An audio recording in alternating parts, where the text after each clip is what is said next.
بسم اللہ الرحمن الرحیم۔ السلام علیکم محترم ناظرین۔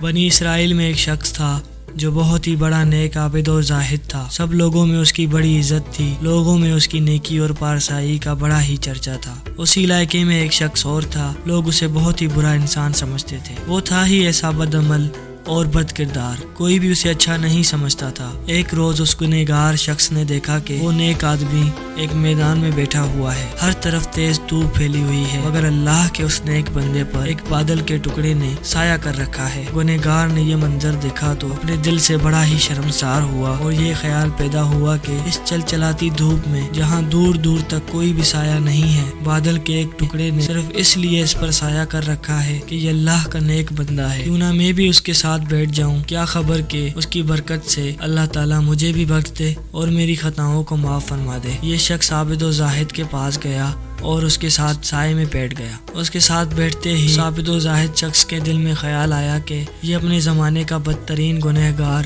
اور پوری قوم میں بدنام شخص ہے، اس کے ساتھ کوئی بھی اٹھنا بیٹھنا پسند نہیں کرتا، یہ میرے پاس کہاں سے آ کر بیٹھ گیا۔ یہ خیال آتے ہی اس نے اس رسوائے زمانہ کو اپنے پاس سے اٹھا دیا۔ وہ گنہگار شخص اٹھا اور چلا گیا، لیکن بادل کا وہ ٹکڑا بھی اس کے ساتھ روانہ ہو گیا اور اس کے سر پر سایہ فگن ہو گیا۔ اس وقت کے پیغمبر کو وحی آئی کہ ان دونوں سے کہے سو کہ نئے سر سے اپنے اپنے اعمال کی ابتدا کریں، کیونکہ اس فاسق و فاجر نے جو کچھ کیا ہم نے اس کی خلوص و حسن نیت اور جذبہ شرمساری کے سبب اسے بخش دیا اور اس کے پچھلی ساری خطائیں معاف کر دی، جبکہ اس عابد کی تمام نیکیاں اور اچھے اعمال اس کے تکبر کی وجہ سے اس سے چھین لیے گئے۔